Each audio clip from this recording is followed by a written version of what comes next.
Yes, Africa 24, and of course, we welcome you for this today's show.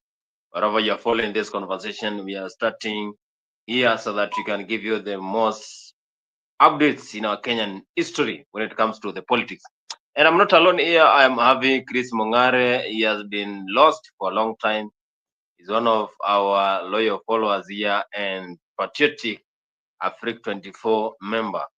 So, Chris, you can give us your opening remarks, of course, and also tell us where you are following this conversation from. Hi. Thank you, Bonnie. Thank you for welcoming me to Africa 24. This is our most dedicated TV channel, and we are proud to be associated with Africa because top news, top stories are here, cooked and analyzed to the core. Thank you very much for welcoming me yet again. I'm Chris Santos Mongare. I'm from Nyamira County, Kenya. Thank you again, Bonnie. You have not told us whether you are vying for members of parliament or the governor. Which seat are you vying for? I tried to vie for the seat of the member of county assembly, township ward, Nyamira County. In the last general election, I was number 4 out of 15 contestants, which was my first trial in the political seat, and there are a lot of lessons I learned. And I'm not going for any member of parliamentary seat. I'm focusing my potential to now clinching the seat, the township MCA seat, come 2027, because now I've learned from the lessons and I'm now well equipped than before. So, Bonnie, I'm not going for any parliamentary seat. I'm going for the member of county assembly seat. And I'm also lobbying to be nominated as the speaker of the Nyamira County Assembly, because the current speaker was impeached in last month and the seat is vacant. So we did the application. I was shortlisted, and we are hoping for the best in the coming future. Thank you, Bonnie. Awesome. Thank you so much, Chris. And he is saying that township county assembly is coming in 2027 general election and trying for the first time and then winning as number 4. Then that is a big achievement. And of course, as we come back to the political arena in this country, we are having a lot of problems since Raila Amolo Odinga joined the broad-based government. And the broad-based government is where I think most of people know, after Raila top members joined the government, that is when Gachagua impeachment started. And Gachagua and Raila have not been having good time together. They don't interact in the good way. So I think maybe, what do you have to say? Do you think that Gachagua impeachment was as a result of Raila Amolo Odinga joining the government through his close friends, the likes of Joe, the likes of Waparanya, Wandai? Yeah. The impeachment matter came as a joke, as a propaganda for the first time. We had it here in Africa 24. We used to really talk about it, and I think by the end of it, Gachagua was impeached. He was impeached not on legal matters, but on political matters, which escalates now and then. The downfall of Gachagua is self-propagated, because Gachagua himself had no numbers in parliament. For in any case, he was being counterattacked. He had no numbers for the defense. So definitely Gachagua was not prepared well enough as a politician, because you can remember when William Ruto was being threatened the same way of impeachment by Uhuru Kenyatta regime. William Ruto had numbers in parliament which made it impossible for Uhuru Kenyatta to impeach him. But with Gachagua it was different. And the second thing is Gachagua came to form this government barehanded in the manner that there was no any written MOU between sorry, between William Ruto and Rigathi Gachagua. So this made Gachagua impeachment easy, being that the coming in of Raila Amolo Odinga gave William Ruto the absolute power in parliament because of numbers. Because you can see in parliament, the largest party is UDA with the majority of MPs, followed by the ODM. So the unity between ODM and the UDA can do anything within the corridors of power, which translated to impeachment of Gachagua. So I can say that the coming in of Raila Amolo Odinga in the government made the impeachment of Rigathi Gachagua very easy, and that's why we can see for now William Ruto as the president has the compact majority in parliament with the majority of members of parliament, and he can do anything at his disposal. So, do you think that, Chris, do you think that Gachagua being impeached and now we have Kithure Kindiki? Is Kithure Kindiki the perfect person to replace Gachagua? Bonnie, it's not a matter of being perfect or being imperfect. It was a matter of getting Rigathi out first. But you can see that Kindiki, as much as is not the best replacement to replace Gachagua, but for now, he can hold the mountain, because as the impeachment of Gachagua transited, you could have realized that the mountain was very quiet because they were given an option of giving out Kindiki. Imagine what if, could it be the same case if Rigiji was to be replaced by a different person from a different ethnic group? What could be happening now? So I think Kindiki was the perfect person to hold that office without many noises, much noise from the mountain. And Kithure Kindiki, you know, he was endorsed by several members of County Assembly, and after they started saying Gachagua is not representing them in the government, the direct connection between the Mount Kenya and the government is not there. Kithure Kindiki was given that, and of course, you know, Kithure Kindiki has been standing strong when it comes to supporting William Ruto. He is one of the close friends of Ruto. Don't you think that maybe Ruto chose him because he is a friend of him? He helped him in 2012. He has been there for him. You remember when William Ruto was choosing a running mate, Kithure Kindiki was one of the contestants in the same position. So as much as there is a long-lasting friendship, but you can see the professional life of one Kithure Kindiki is one that is straightforward. For so long, he has been working for William Ruto. He has been very loyal, and in this political sphere, you know, Bonnie, loyalty pays more than anything else.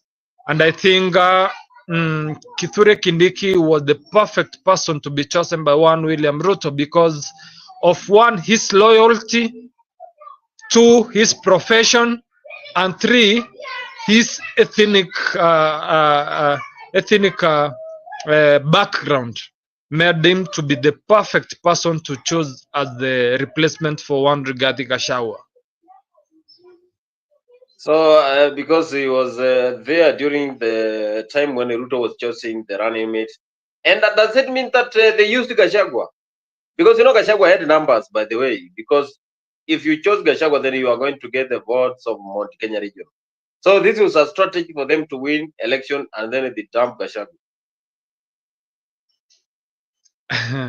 As much as it was not, I think, as much as it was not a decision or a strategy for him to get power and then dump Gachagua, the public outcry or the public image of Rigathi Gachagua didn't go as the way the president expected him to behave. The president expected to have somebody who he can command at any time. But you can see when they took over power, Gachagua saw himself as a co-president to the president, which in even the books of law, the books of power, it's against the laws. Because Gachagua thought being from the mountain, he can command anything, or he can command the president to do anything, or if the president wants to do anything, he must ask the Gachagua. But it was different. That's not the person William Ruto wanted. William Ruto wanted somebody he can control, somebody who can be below him, not a co-president, but a deputy president, an assistant to the president. That is William Ruto. He wanted someone who he can control. But after Gachagua being impeached, we are seeing him now having that confidence. Since impeachment, he has been going to churches and congregation everywhere. And we remember him telling some of the youth to take serious when it comes to registering as voters in 2027. So do you think that if Gachagua comes back in 2027, he can clinch this presidential seat as he competes with William Ruto? Ruto is the one who exposed Gachagua to this political scene. Nobody knew him, but now after he exposed him as the deputy, now Gachagua is more famous than even Ruto. There are so many things that Gachagua can do so that he can come back to the limelight. Number one, once a politician, always a politician. Either being impeached or not impeached is a politician. So I think it's healthy for Gachagua to be coming out as he wants to control the mountain votes come 2027. And being impeached is now desperate. He now misses power. Ni Mswahili alisema ng'ombe hujua uzuri wa mkia wakati shakatwa. Now that he has been impeached, he now knows the importance of being in power. He now feels the void. Sorry. He now feels the void of being in power.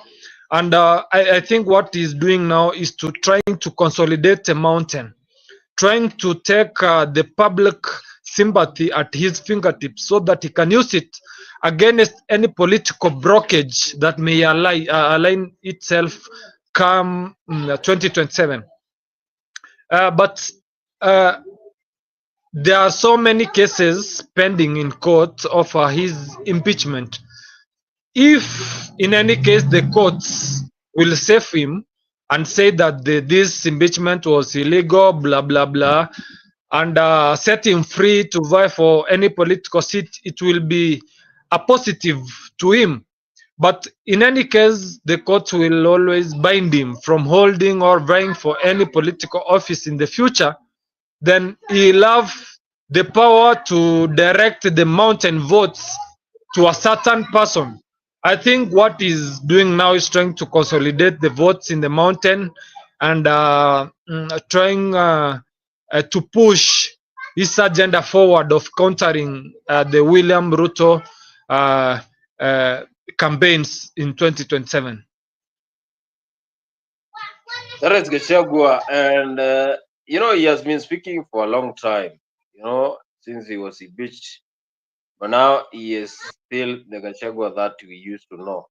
Close friends, by the way, they have been saying that this is the only way Ruto will be impeached in 2027. He will be competed and he will not win. Let's have a look on what Gachagua has been saying on those meetings.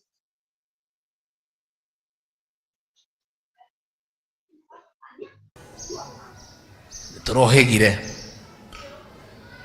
katucirohega turi ogi ka tutiri ogi turohegire muno na nä tå rä ikaraga tå kä menyagä rä ra tå gä thura arata na å rä a tå rä ikaranagia nao na må no må no rä ngä yura gekä aga gå tirä må ndå tå getä kia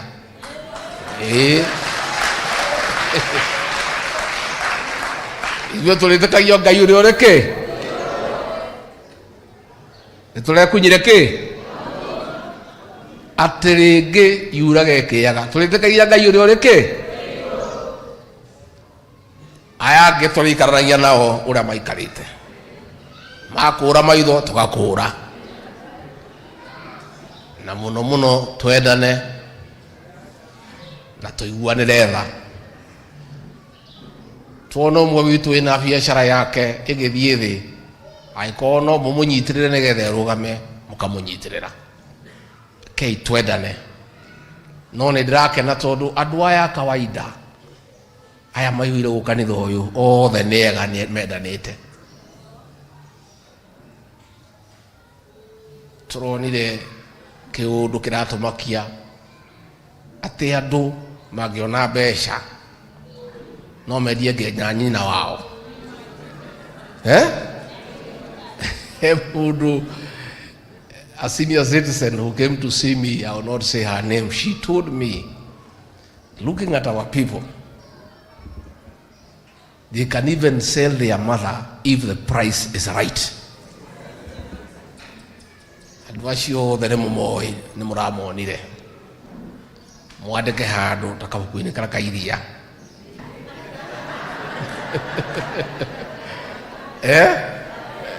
no gĩkeno gĩakwa nĩ atĩrĩrĩ, over and above ũhoro wa ũkunyanĩri nyũmba ĩno itũ ũtũraga guo nginya hĩndĩ ya twarogera wĩyathi kũrĩ andũ mendagia arĩa angĩ kwĩ mũthũngũ no mũnyaka witũ andũ acio akunyanĩri harĩ andũ ngiri ĩmwe makoragwo marĩ erĩ na koguo rĩ hĩndĩ ciothe no tũhotanaga. Koguo atongoria arĩa maronanirie nĩ mendete nyũmba ĩno itũ ta aya twĩ nao haha mũmanyitĩrĩre na mũmatĩrĩre na mahoya. Ithuĩ tũramenirwo nĩ kwaria ndeto cia ma no ithuĩ tũkauga twĩkĩte ũrĩa kwagĩrĩire tondũ ndeto cia ma nĩcio itũraga na nginya kĩrĩkanĩro nĩgĩtwĩrĩte the truth shall set you free. That is Gachagua. You have even heard him saying that the Mount Kenya people can also sell their mothers so that they can see the winning team. What do you have to say about Gachagua words? And he looks so happy even after the impeachment. No, Bonnie, he has to look happy. He has to sell that public image because this is life, and in life the downs and ups. That's Rigathi Gachagua, and I think Rigathi Gachagua is not ready to back down because he feels that he's the right Mount Kenya kingpin as per se. But there is a long way to go until he realizes that. I think the political matrix in this country is changing so fast, and you will never know what may happen. What may happen after 2027. So I think he's now smart. He has to realign himself now.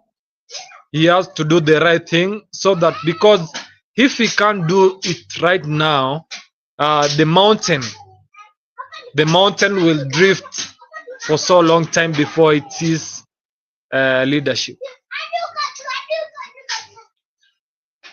Gachagua is saying that he will but win I want this. to say we came here for the function to recognize the official launching of the chairmanship of Gladys Wanga. Gladys Wanga is a great lady. She has a lot of wisdom and a lot of strength. And I support, and I really want to thank Baba for having recognized her and her ability to be the chair of this party. ODM. Oh, Jodalawa. Adwani monda wachni wacha chiel kende.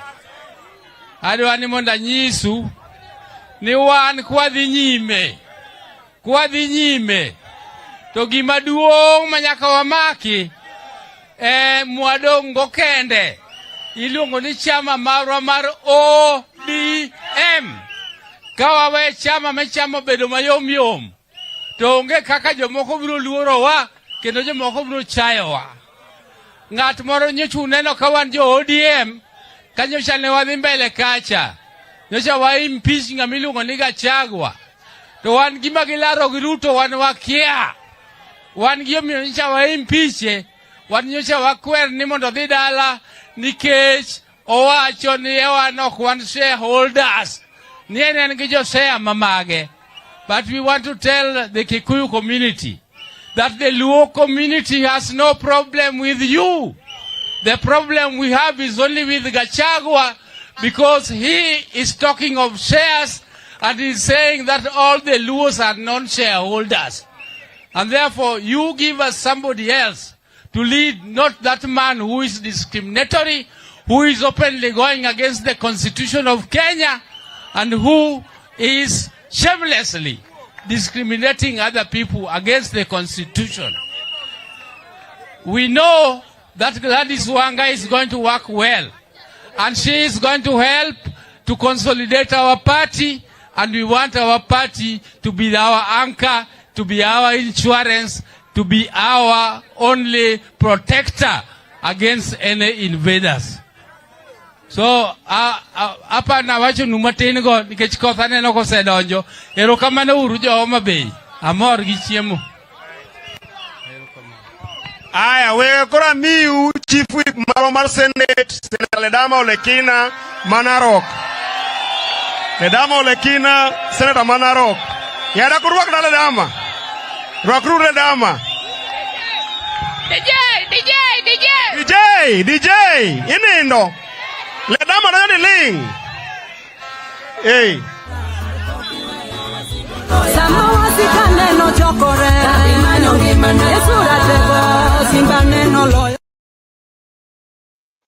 Yes, those are ODM members in Homa Bay during that meeting that they wanted to give Gladys Wanga the chair. You heard Oburu Odinga, who is the brother to Right Honorable Raila Amolo Odinga, saying that Gachagua is the only person they hate there. Is this information true? And what do you have to say from ODM? You know, this is the only opposition party we have, very strong one. It had the means of forming a government without MOU with the Kenya Kwanza regime.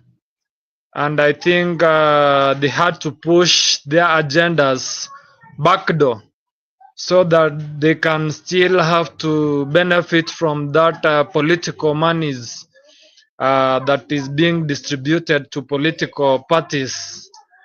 I think Raila Amolo Odinga and William Ruto are great politicians who have known each other for so long and who have maneuvered the Kenyan politics for so long. Their experience is top-notch, and I think they are the most experienced politicians who have been working for different governments in the recent past for this country. So the combination of one William Ruto with his UDA and Raila Amolo with this ODM to form his has to bring tantrums, and wherever you are needed out, you have to go out. That's that's it. And when Kenya Kwanza took power, majority of the members who were in the cabinet were members from the Kenya Kwanza regime. But now Raila coming in, he had to come with his troops also, and creating space for those troops. Some must be kicked out for others to get in. Garbage in, garbage out. And I think since he has been brokering so many governments, he has the liquid experience required to fundamentally break the Kenya Kwanza administration so that he can fit in, which he has successfully done. Because you can see many CS slots, the members of opposition have got CS slots, chair appointments to different parastatals. You saw the latest being Evans Kidero being appointed to. You can see the coming in of Raila Amolo Odinga and ODM has really made loopholes that have been filled by the ODM troops. In this case, Raila Amolo Odinga factor. And that's why you can see by yourself that there are damages and there are also gains in the ODM side. So ODM members, we know them, we have known them for long. Wakipiga sherehe mnawajua tu. Unajua that what ODM members want, they have to get it. You saw recently they are pushing out Ndindi Nyoro as the chair budget committee in the assembly, and it will happen. It's a matter of time. Ndindi Nyoro. ODM Yes. has been fighting, but of course, Raila, since he joined this chairmanship of OAU, it has not been so firm. We are having governments pushing Kenya, but Raila only just came out to just give a very awkward speech, by the way, concerning the current situation of this country. He doesn't condemn even the abductions. 5%. In other words, 55% of the total revenue in Nigeria are devolved. And that's when the devolved units work is when the country works. It is in the interest of the national government to release more resources to the counties. That is when this country is going to be properly run. Because there are several devolved functions like health, like agriculture, and part of infrastructure, which is not working properly because resources are not going down to the counties. A big chunk of the money going to counties today is purely for recurrent expenditure, paying salaries to the staff. Very little money is remaining for the governors to do development work.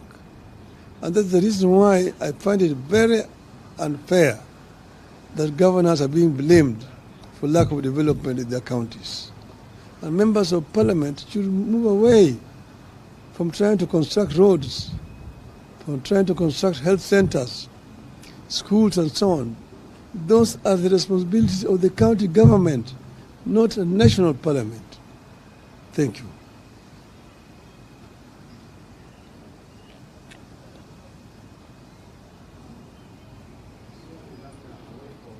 No, only these subjects.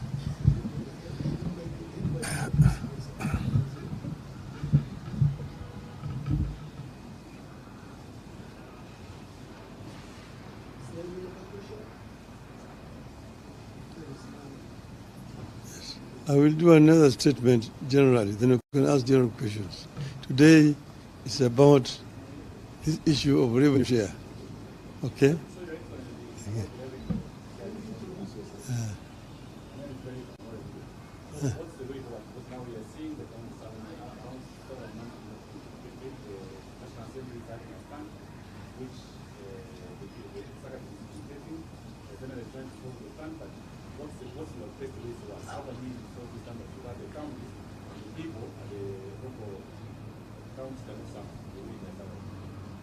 No, you see, it's a standoff which is unnecessary.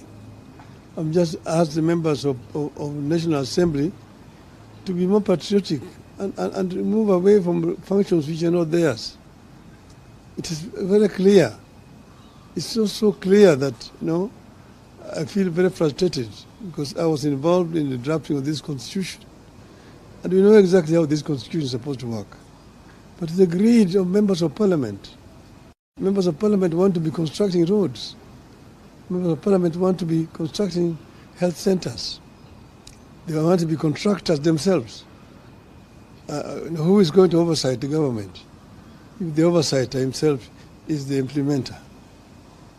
It does not happen anywhere in the world.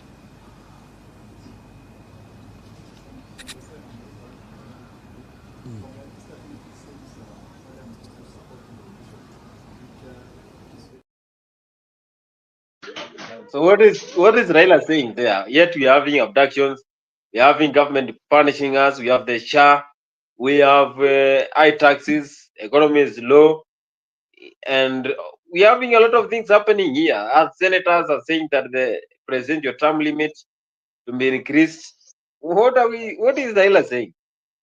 Is this the same Raila Bonnie, we saw 10 years ago? Bonnie, for the recent past, Raila has been irrelevant in the Kenyan politics because of his silence in the recent political sphere happenings. Because the Gen Z murderers, he remained silent and then started joining the government in the last minute when the Gen Z had declared to march to State House. I think by trying to be relevant, he has to say this at this particular time because he's facing the election in the next January. Abdi,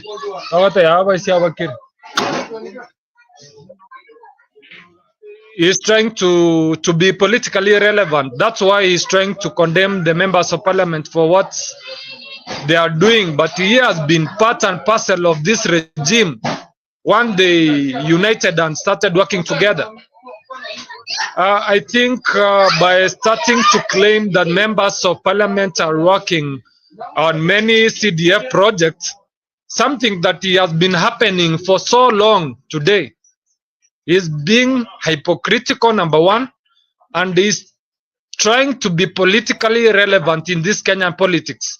And I think going forward, his relevancy is winning out in this Kenyan political sphere. That's why, because he is now 50-50 facing the election in January, he doesn't know whether he'll lose or he'll win. So he has to be preparing the way of coming back to the Kenyan politics. He has to. That's why he's trying to be lukewarm. I can call it lukewarm because that's what he's trying to do. And I think Bonnie, by doing so, I think he's doing more worse to his political career or political future than what if William Ruto maybe decides not to work with Raila Amolo Odinga. Who will lose? That's the big question. But he has to be relevant to Kenyans by pretending to be questioning the government. Because the working agreement of broad-based government with William Ruto and Raila Amolo Odinga has no MOU. There's no coalition agreement. It's a verbal working agreement. That's why it's impossible to remove the members of parliament, ODM members of parliament,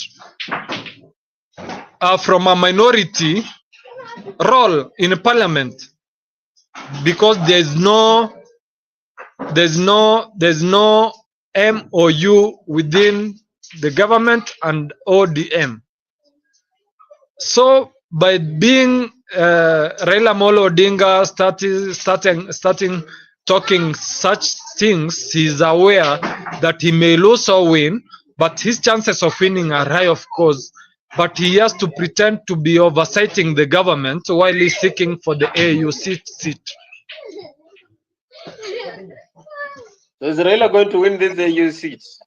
And if he fails to win, what will happen? Is he going to come back and vie for presidential I was seat? looking at the statistics.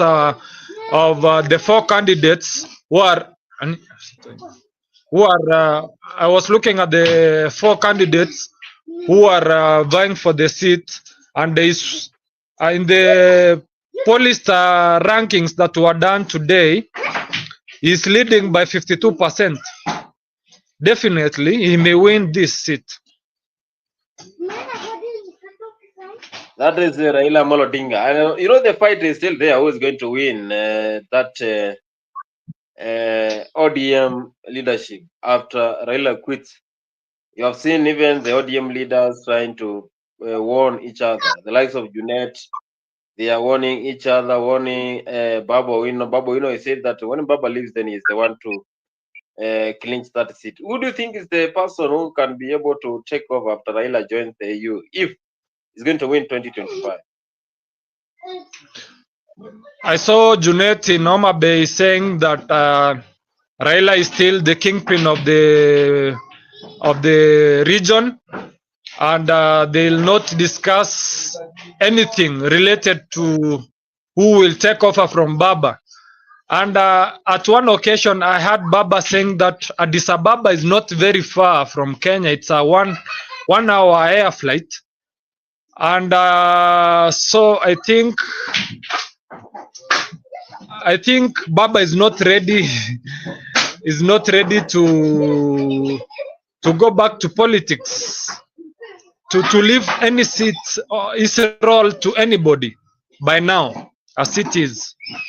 That's why, and whatever, if he may decide to go or to leave, there are so many leaders in Luo Nyanza who can lead. There's Atienda Molo, there's Wanga, there are so many leaders, and I think he has a lot of options.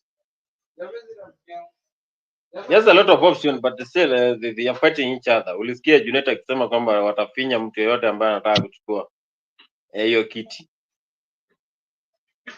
Wanapigana wao kwa wenyewe. Hiyo ni chama yenye itasaidia Wakenya ama ishaisha Wakenya wasahau kama kuna opposition party?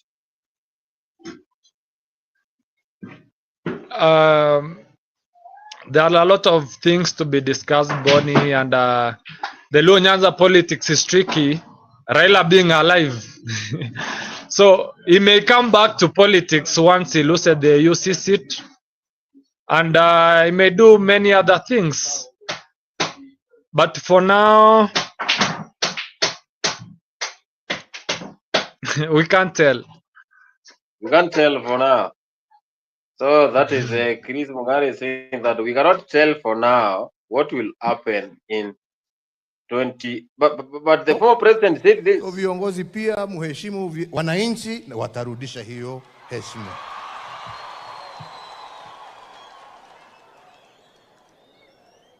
Kwa hivyo mimi nataka nifikishie hapo.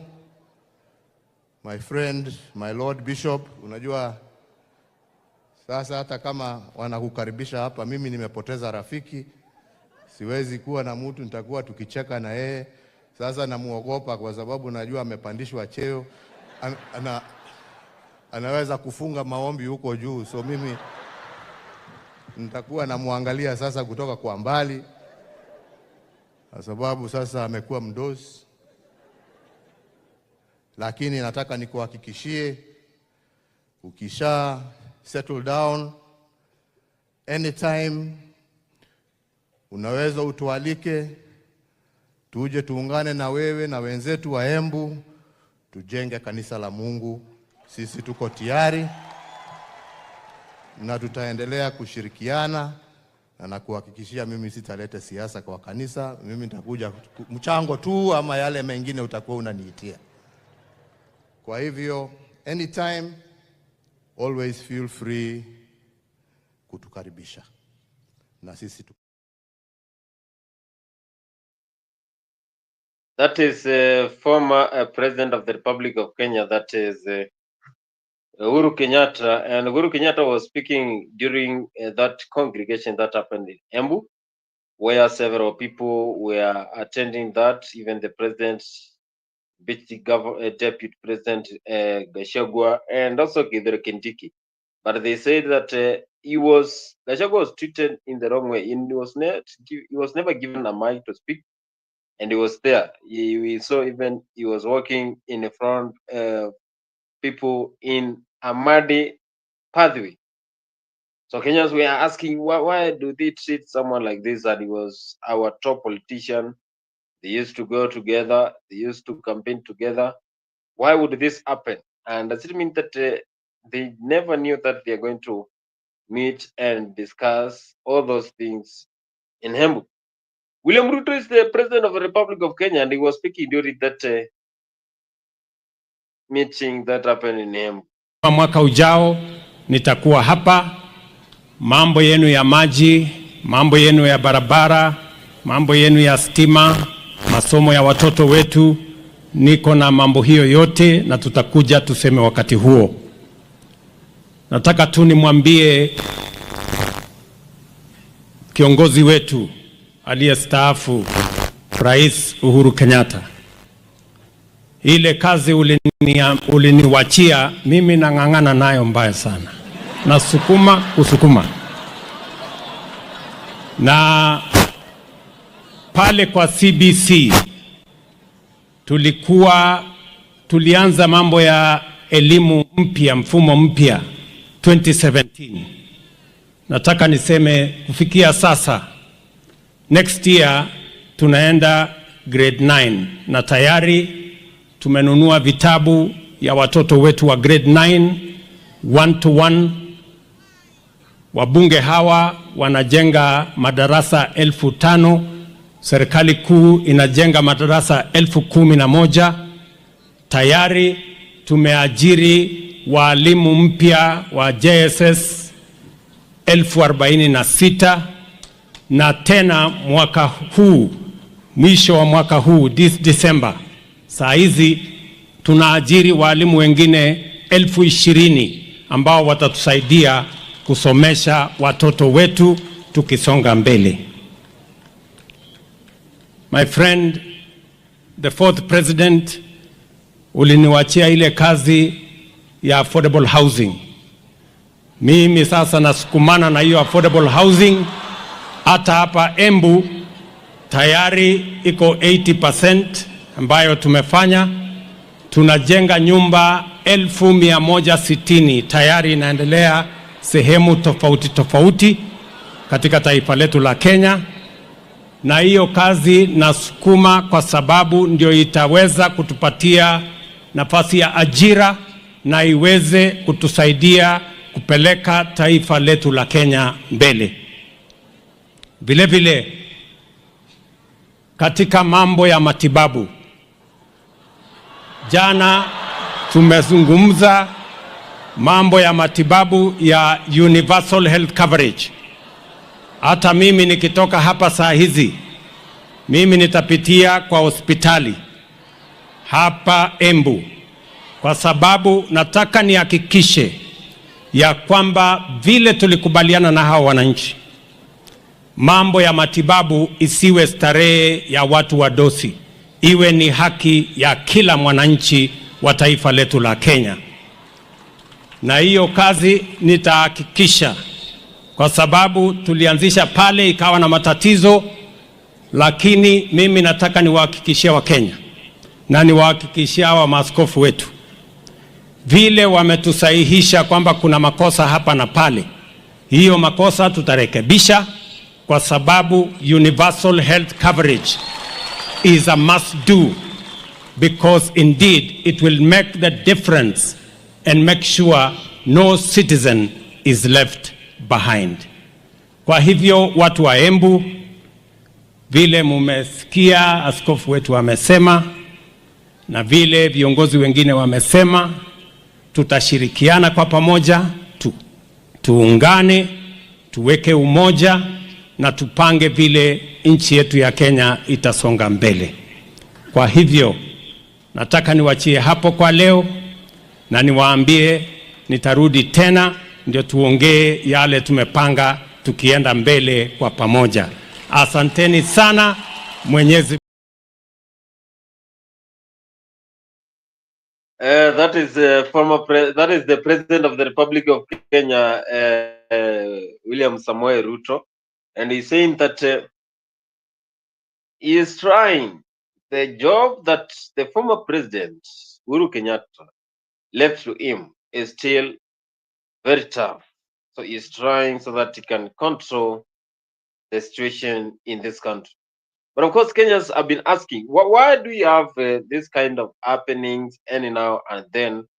Where do we have high taxes? Why do we have country changing economic status any now and then since William Ruto took the government in 2022? Because Kenyans are trying to compare Uhuru Kenyatta reign, William Ruto reign, Mwai Kibaki reign, and the former president who is the late Daniel Toroitich Arap Moi. Yes, because Kenyans ask, why do you have this kind of changes? Things are happening. The impeachment of Gachagua, they came together, but now he was impeached.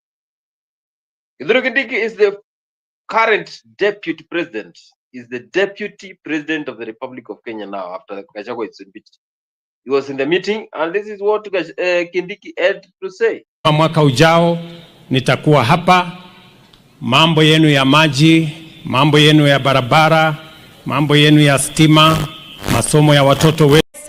Kithure Kindiki Moborerei Karove, thank you very much. Karibu.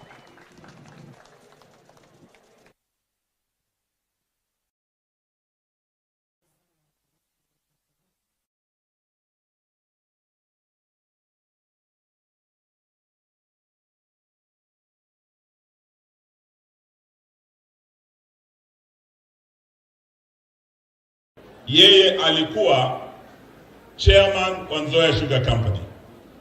Wengi hapa katika Bungoma County Western, this is the sugar belt. As we speak, Nzoia is still struggling. We must honor him, and we start by honoring our members of parliament who had the unity of purpose kupigania sugar sector reforms, led by one of the greatest champions of the sugar sector, my deputy party leader, Wafula Wamunyinyi. Huyu mwanaume mpigania wakulima wa miwa. When the Wamunyinyi bill haikufaulu, we want to thank the great Wangwe for picking up the fight, and to thank all our members of parliament from Western kuungana kuhakikisha ya kwamba hiyo sugar bill imekamilika and it is now law. One way of honoring huyu jamaa ni kuhakikisha full implementation of the new Sugar Act. Sugar levy development, cane development, tuhakikishe imekuwa implemented, tusaidie wakulima wetu. Nataka niambie Mheshimiwa Speaker Wetangula, vile niliambia Rigiji, ukiona mwenzako ananyolea kichwa chako tia nini? Maji. Lakini mbabo wale bandu befwe, efwe na kwava serikali ya Jubilee, yani hawa tulipanga na Uhuru na Ruto tukanasa baba. Tuliponasa baba akafanya handshake akuja upande wetu. Hawa wenzetu wa Kenya Kwanza pia naona wamefuata nyayo, wamefanya mbinu pia wamenasa nani? Saachi le broad based runo. Niko nenya kuwala waandase ndi engamia ya hulondileho elinioli okona miesoko. Lakini rudimbole lino bandu befwe. Musiasa no lola the formations that keep changing. There are no permanent friends and no permanent enemies. Kumwaka kwicho oku, there will be new formations. There's a formation coming. Namulala niya kwesu lalava. Kanyalika na mwesa kanyalika. Kalonzo usalewa wechamulani. I'm your brother if anything happens. Sikila kama ilivanyala wanaweza ngoa namba 2. Alieleta kura milioni 4. Na wewe namba 3 wale kura 1200.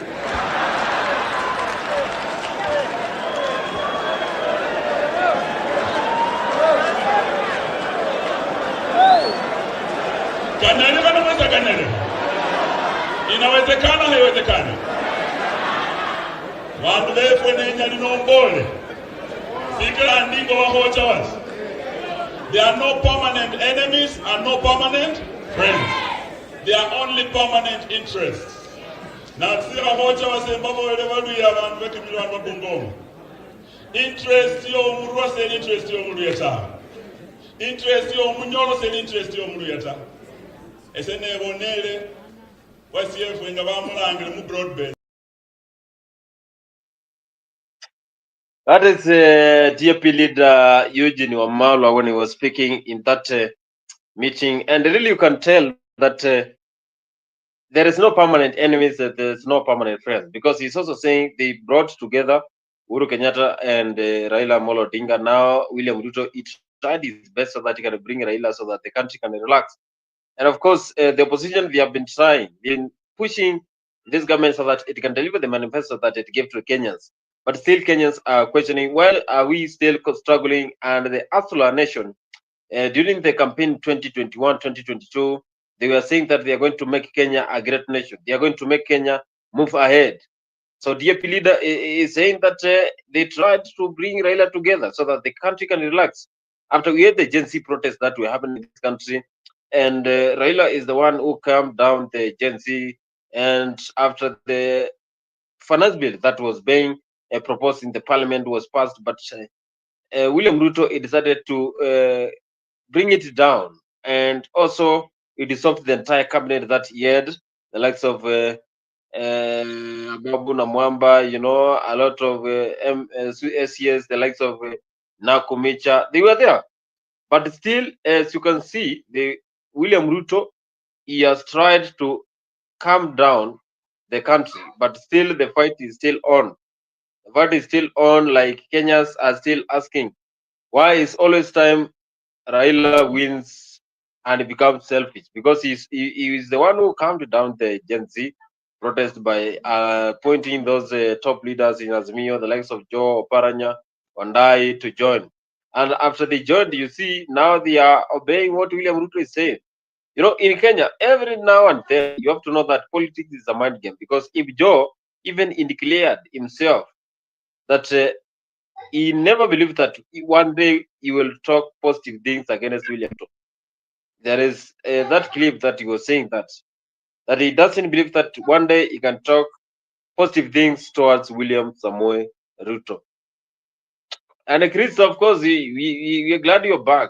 Like we asking, do you think that those members of Azimio joined the government now, they have been absorbed by the Uda nation and now they are not even performing? Because you have seen even the CS John Bandi now trying to do things that Kenyans are not pleased. And yet we thought they are the ones who will save this country. Sorry, Bonnie, it was a network issue that I've just sorted. I want to tell you, buddy, the only thing of working with the government is, number one, you have to be loyal. Loyalty is the number one qualification. There's no way you can expect CS Mbadi, Hassan Joe, having been in the opposition before or criticizing government in and out before,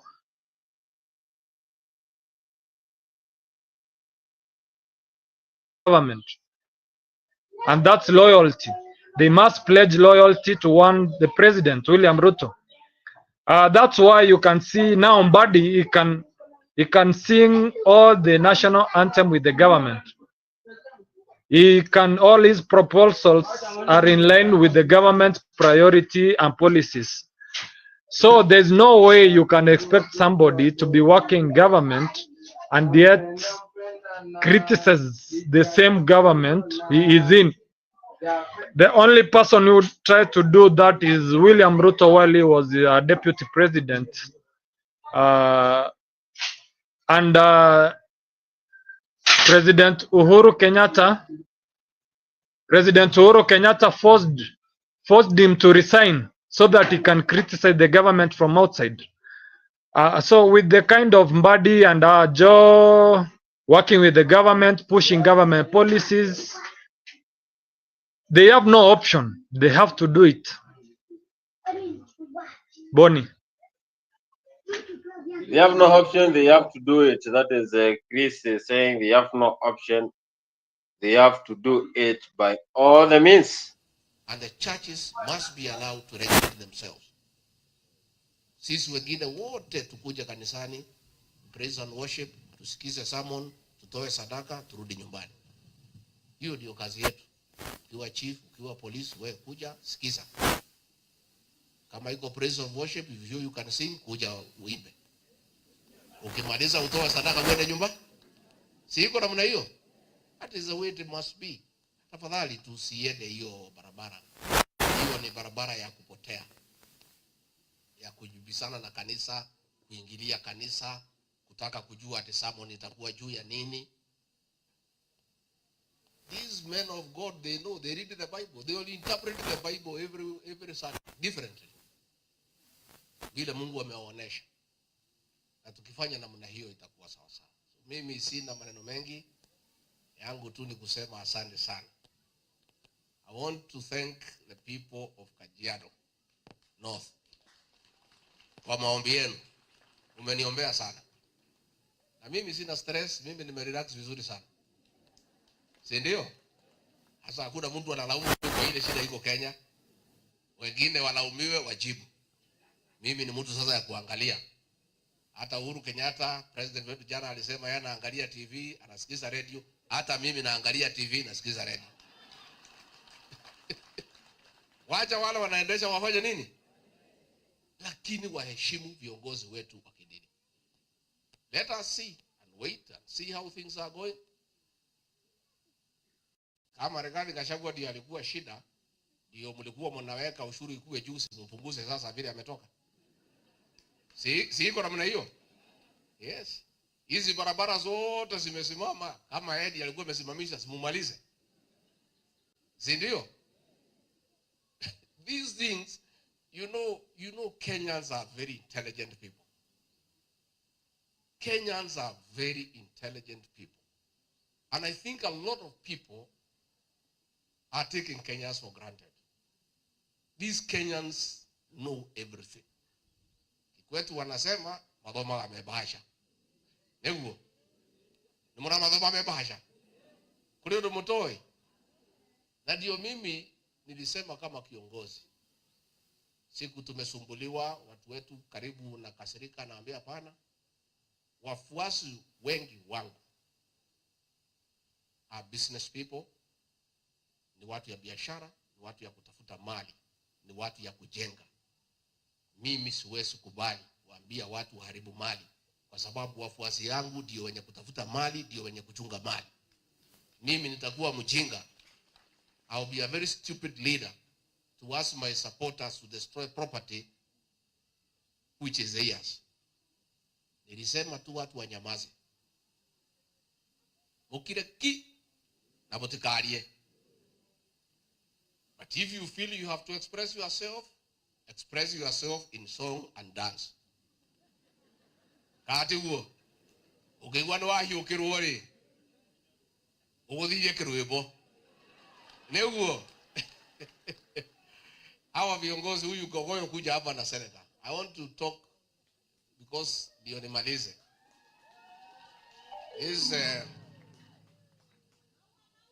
This young man called Gogoyo. Mutuchungie huyu kijana. Mutamuchunga. That is Gachagua. Gachagua was speaking yesterday, and he was saying a lot of things there. If he is the one who was being blamed for projects being stagnant, roads unfinished, projects, money being squandered, now they should do that. He is now relaxing, watching TV and listening to radio. What is Gachagua saying there? Chris? Gachagua is a funny character in the Kenyan political sphere. A character that is truthful and at the same time hypocritical and at the same time funny. What he is saying is echoing what the president did on the other day when they were in Embu. He's trying to say that he has no pressure in the recent past, having been impeached, and is ready now to listen and work for the people in a capacity he can. And he's trying to tell us that the recent happenings in the politics of Kenya does not harm him in any way. And he's an easy man who has taken things lightly. And as much as there are so many happenings in this country, he just watches from a distance. That is what he's trying to tell us. But you know, Bonnie, that's the only thing he can do by now, because he has no office. He was humiliated in Embu by not being given a chance to talk to the mass. And I think having been impeached, he has to accept it and move on, which he has actually done. He has to accept and move on. That is Gachagua. William Ruto, of course, he was speaking yesterday, and of course he attacked Gachagua.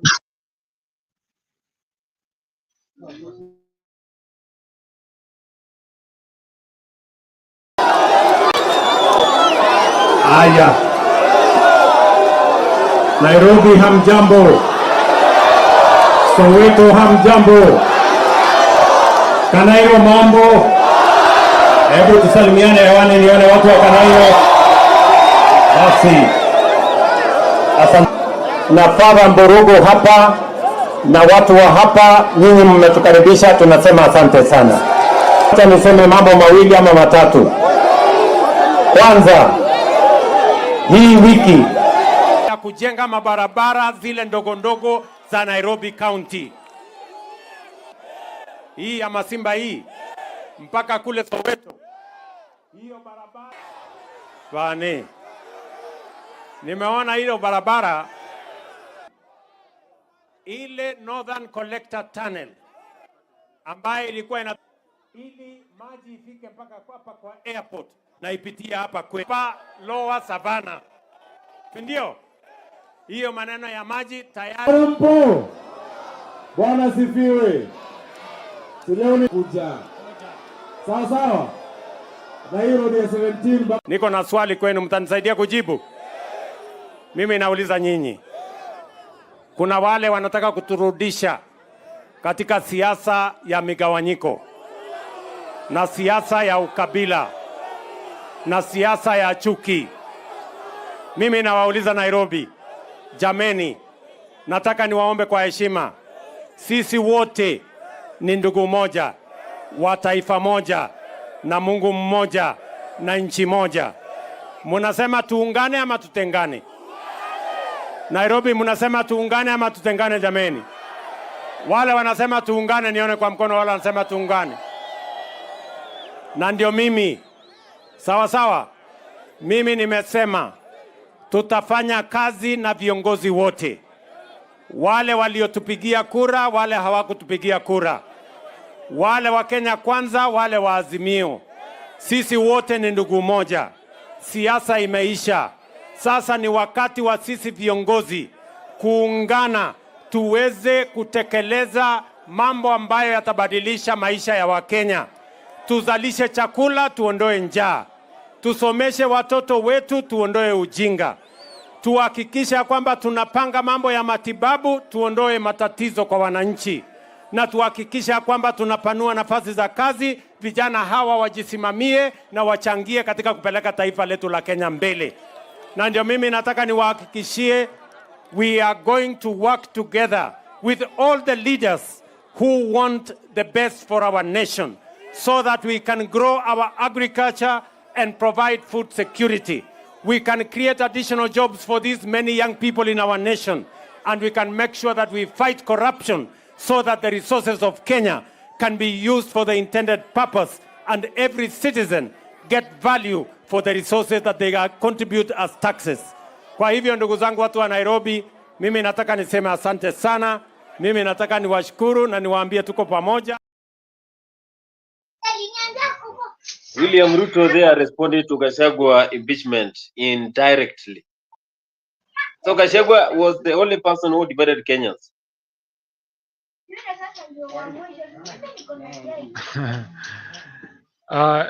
It's funny to, he has to do it because actually William Ruto is the most desperate person in this country right now. Because when he looks on his right, as much as you are a friend, he looks you, is very fearful. You saw him in Embu, he was very unstable in a manner that even his sitting position spoke volumes. This roadside show declaration has costed him a lot, because these are the same roadside declaration that are declared some projects which the likes of Morara Kebaso started following. And you can see in the recent past, he has not launched or he has not done the same as he has been doing before, which can clearly tell you that he is a man who is not, who is very worried, and he doesn't really know the direction he should take. That's why you can see him trying to consolidate road by voters and talking to people. But you can look at the mood of the people is not that welcoming, which clearly shows you things are not working right for the president.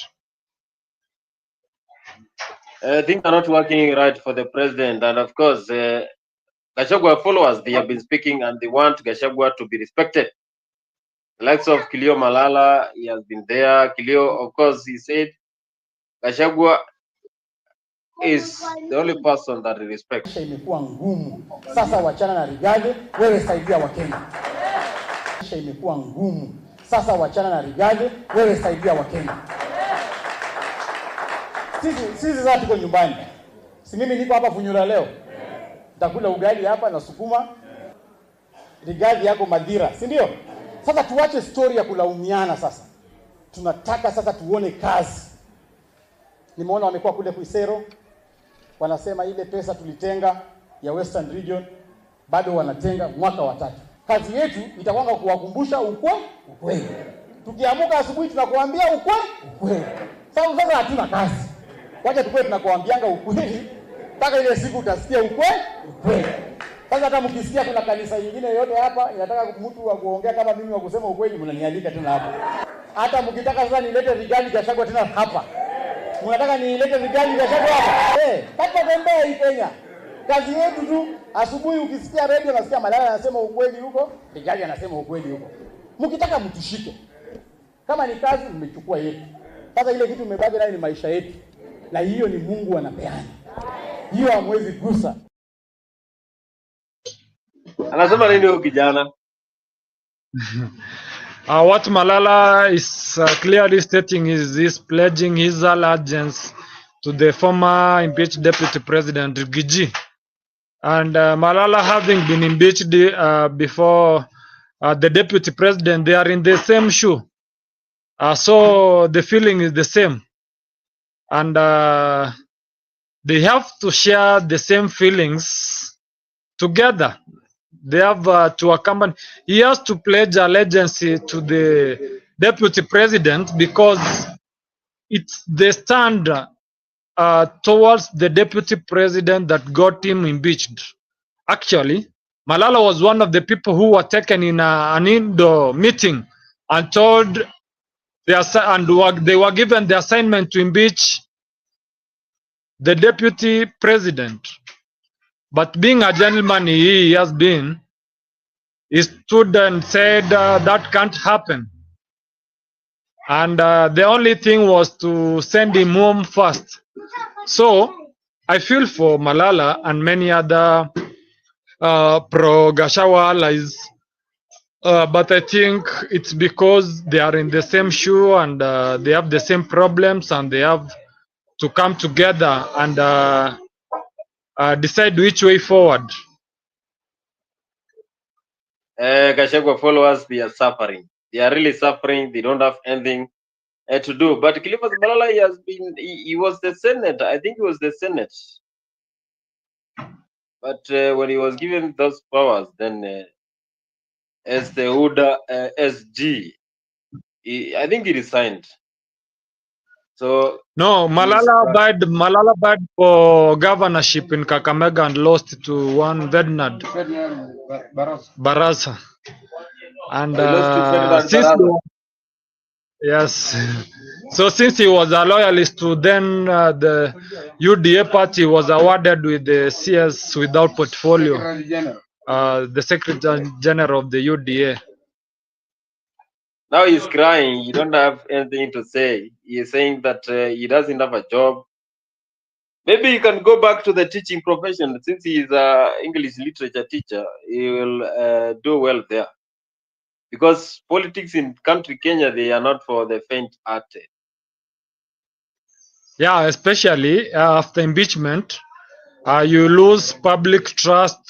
There's so many things you lose as a politician after you have been impeached, either legally or illegally.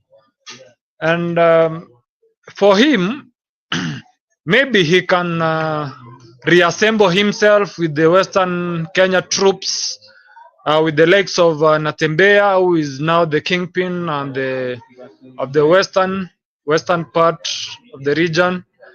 Reassemble, form a formidable team, and then counter William Ruto 2027.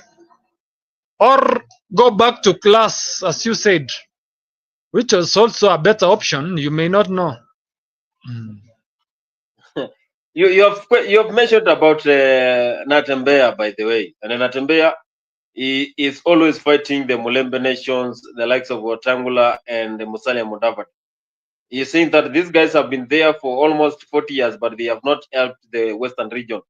Do you think that Natembeya will cater for all the needs of the Western region for the Luhya nation? Or of course, you said that the Luhya nation are very gluttonous.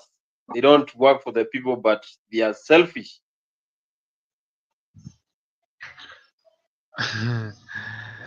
I think Natembeya is also a politician, and once a politician. I told you, Bonnie, always a politician. When you hear somebody saying that somebody is eating, in fact, is the same person who wants that food.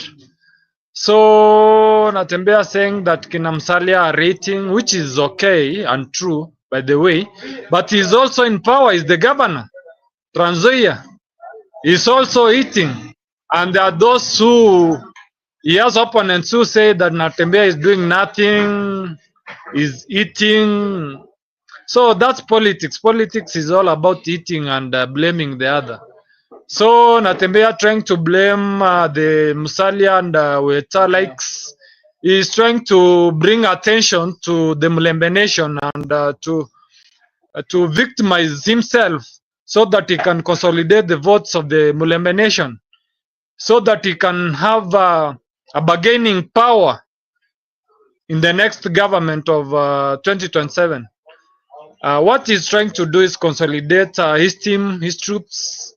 So whether he'll try his luck, who knows? Let's wait and see.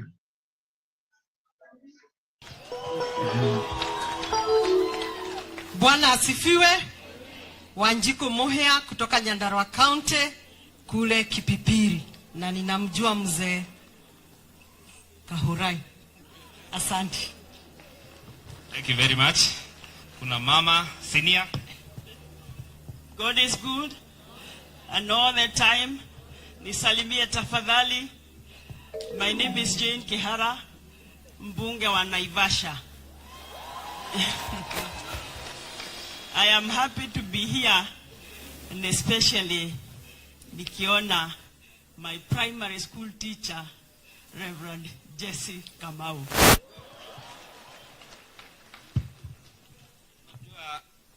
Hii kuja hapa. Huyu msichana is very small. But huyu ndiye alikuwa wakili wa deputy president. Hiyo wiki moja uliona walilemewa kufanya vile walipanga, nikasheria alizuia. Huyu ndio women rep wa Kirinyaga. Kanisa na watu wa Kerarapon, Bwana sifiwe. Kama unaniona nisalimie hivi na mkono. Mimi mwanzo nataka niwashukuru manake mmeshikilia Rigiji. Na niseme ya kwamba huyu Ngogoyo ni mtu mzuri sana manake mimi na yeye tulikuwa agents pale tukiangalia kura ya Rigiji pale National Assembly. Nikimalizia manake tumepoa dakika moja. Niseme serikali na kanisa iseme yale ambayo inataka kusema. Manake wakati kanisa ilisema ya kwamba hii serikali ni God ordained, wao walinyamaza. Lakini sasa hivi wanapiga kelele manake hawataki kukosolewa. Wakosolewe ili Kenya yetu iendelee. Asanteni sana. She is the woman rep of Kirinyaga, and she's saying that the leaders, of course, you know, the bishop and also Catholic clergies, they condemned the current abduction in this country and how the government is running. But William Ruto and other leaders are still now complaining about the Catholics, bishops. They are saying that they should concentrate with teaching the people of Kenya the word of God. Instead, they should stop condemning the government. Does it mean that we don't have right of expression in this country, freedom? And you know, does it mean that the bishops and the clergies cannot even advise the government? And of course, you know, they are the one who always swears in these political leaders. So what do you have to say about the fight between the government and the men of God? In Kenya, Kenya is a Christian country. As much as it has a freedom of worship, the majority of the worshippers in this country are Christians. And I think religious leaders have high powers of giving direction in matters politics and matters leadership. But you know, the bad thing is, at one point, politicians use these churches so that they can garner support for their dreams or careers. But the problem is, once they take over offices, they don't come back to these churches for guidance or even for counseling. Like the recent happenings in this country where the president abused or castigated the Catholic bishop is a clear sign of conflict of interest. Conflict of interest in a manner that it is the church that helped the president to have that seat in the last general election. But once he's in power, instead of listening or taking counsel from the religious leaders, is the same person castigating the church because it has given its stand against some principles, which makes this ironical or rather hypocritical, because we can't run a country.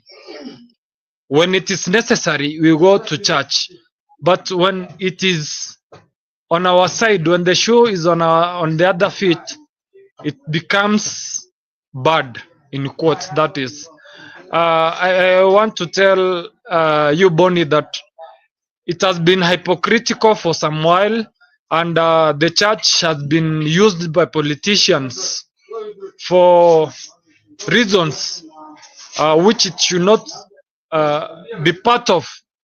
That's why you saw yesterday there's a bunch of Anglican bishops who came out and gun blazing to the Catholic bishops for oversighting the government, which tells you clearly that as much as the religious leaders are for the church, they are also political and they have sides, because the president himself is a Christian, but he praises in Anglican church.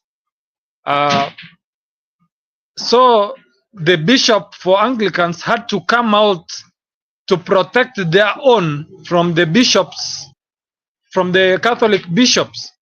These infights within the religion are taking us back to where we came from.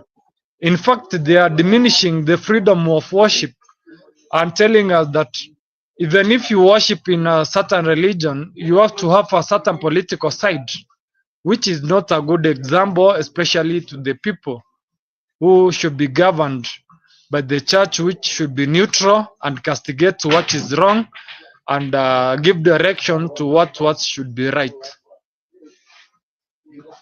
Yes, and these are some of the members who are condemning the church leaders. Kuna watu hapa Kenya ambao kila siku wanatafuta njia ya kumwangusha rais katika kazi yake.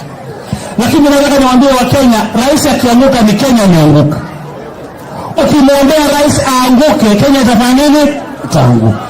Na hakuna jambo baya kabisa kama maaskofu wanakaa wanatengeneza statement ambayo si ya ukweli, halafu wanaenda wanaomba Mungu kwamba rais afail, Kenya nzima inafanya nini? Inafail. Mimi nataka niwaambie, hata kama wewe ni askofu umepewa mamlaka ya kutawala mbinguni, you need this country to be stable for you to preach the gospel. You need this country. So when I see these Catholic bishops doing, it is unfair before God and before man to peddle lies and to use information that is incorrect to bash and actually pray God to curse this country. This is our country. Whether you are a bishop, whether you are a priest, whether you are imam, nani, you belong to this country. You have an obligation to pray for the president. You have an obligation to pray for this country so that it succeeds. But when we see men of cloth coming out not only to condemn a country but also to curse this country, I think it is the highest level of insanity. So I want to ask them politely, if you have a problem with William Ruto as a president because you think your people, the clan you come from, the tribe you come from, you think that tribe is not now with the president, then you mislead other bishops to come and condemn the president. I want to tell Bishop Muheria, you are wrong. You will not see heaven. You will not see heaven. Just because your friend was Hey, he is telling even the bishop that they will not see heaven for telling William Ruto the truth. Hey, It's funny, it's funny. Yeah, iko mambo ni mengi, masando machache Boni, as you have been heard in the recent past. But that's the real definition of the clergy. These are the same people who used to get money from politicians during campaigns. In fact, in the today politics, if you don't have a pastor by your side, then you are gone. In fact, you have to pay a pastor so that he can pray for you in public, or you give him a certain token so that he can talk good of you in a certain church function. That's where we have come, we are, and it's not the right trajectory, but that's where we are, Bonnie. Because the church has turned out to be a political arena in these days, because that's where you have masses, and it's easy to get following from the church from any other place. Mimi So nakubaliana na the best Wakenya thing for politicians you wengi can do is to zaidi. align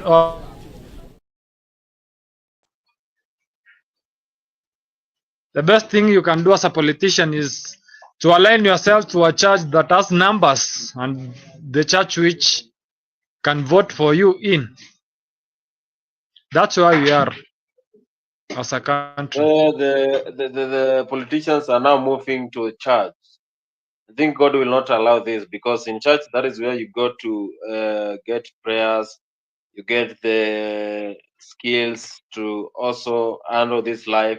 You get the teaching from the men of God. You get the revelations on what is going to happen, because they read Bible and they know what is going to happen. But now it has turned into a political base for those politicians who are using church members, and whenever they go there, they talk about politics. Mimi nakubaliana na Wakenya wengi zaidi hapa.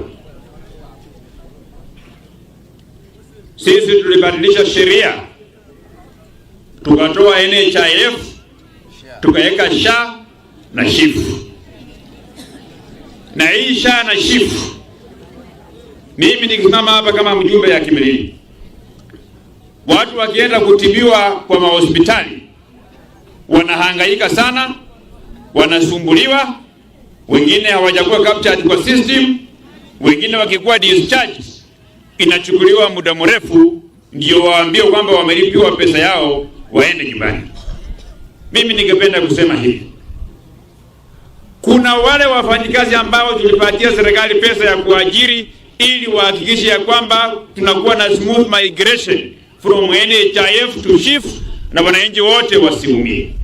Wale wafanyikazi wote, wale ambao wana manage SHIF na SHA, wale ambao Wakenya wanawalipa mshahara, wale ambao kazi yao ni kuhakikisha mitambo yao ya kompyuta inafanya kazi ili yule ambaye amekuwa discharged alipiwa aende nyumbani. Kama hawataweka bidii, wabadilishe mfumo wao ikuwe sawa sawa. Vile Gachagua aliondoka akikimbia, pia wao waondoke wakikimbia, kwa sababu Wakenya hawezi wakaendelea kuumia tena, na serikali ya Kenya imewapatia pesa ya kushughulikia wale wananchi. Kwa sababu huyu bishop atakwambia akiwa kufunganisha ndoa kamwira kamosyengu omuzaruno ukona mustanda abeshindia bishop kweli, si makosa ni yako wewe mwenyewe. Sasa wale wafanyikazi ambao wanasimamia maneno ya SHA na SHIF wafanye bidii ili tusikuwe na Mkenya yeyote ambayo atakuja kuumia. Na wale marafiki zangu ambao kutoka sehemu hii huku kwetu, wale ambao wanafanyia kampeni, wale watu wengine mkiwaona msiwapigie kelele. Siku hizi hata kama unaolewa unakuwa na wale ambao wanatembea na wewe. Hata kama unaenda sehemu wapi, unakuwa na wale ambao wanatembea na wewe, wanakuescort. Kwa hivyo wale ambao wanafanyia kampeni, wale marafiki zangu wale wengine, msiwapigie kelele. Hao ni wale ambao wananiescort mimi kwenda kule mbele. Mimi nimesikia mwingine akisema ati yule gavana wa zamani alikuwa na scholarship ya kusomesha watoto, arudi aendelee na ile scholarship. Anasahau ya kwamba kaunti ya Bungoma tuko na ministries 10. Ni kama ukifanya mtihani uko na 10 subjects. Subject moja upate 60% B-, na subject 9 unapata E. Wakipiga average inakuwa 2E. Mwalimu anasema go home and come and see with your parents. Sasa hiyo ndio hao waliambiwa. Kwa vile ile ya maneno ya education walipata B- na ile subject zingine zote 9 wakaanguka, warudi waendelee na hiyo. Na mimi napanga huko mbele, Mungu akinijalia nyinyi mkinisaidia, nitabalance hizi ministries 10. Unapata A-, ingine A, ingine B+, hapo ndio ukifika average inakuwa 2A-, unasema promoted na kutoka mbele.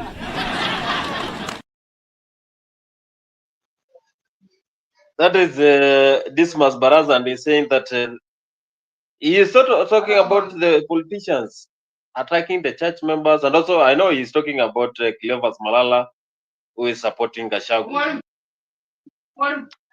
Because this is a free 24. If you're following us for the first time, you go there, like, comment, and subscribe to our YouTube channel. That is the only way you can support us. And as we come to the end of the show, I want to ask Chris to give his closing remarks, as we thank him for giving us time for today's show. Yeah, thank you very much, Bonnie. Thank you for your time. I'm very happy to be associated with this great channel, Afrique 24, of course. And this is the channel that highlights real issue affecting the people, for people, and for the people. I want to tell you, Bonnie, there are so many happenings that is coming on in the Kenyan political sphere, and there's so much that is in store in this coming weeks or months, and I think it will be very interesting covering them here at the right time, at the right moments, as they trickle in. I want to thank you. I want to thank the management of the team, the directors, because we have to talk about these issues. And Bonnie, I want to tell you, most of the issues we have talked here before, they had come to happen, which tells you that we are not people who can be taken just for granted. The real issue we talk, and the podcast we give hits the right place at the right time. Thank you very much. Thank you so much. Those who are following us, you can like, comment, and subscribe to Freak 24. And until we meet here, same place, same time, I want to say thank you so much for your time.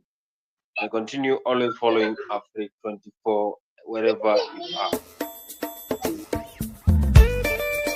Tunasonga mbele watu wote wa Jamhuri Kenya yetu. Tunasonga mbele watu wote wa Jamhuri Kenya yetu. Haya sisi sote wananchi tushangilie.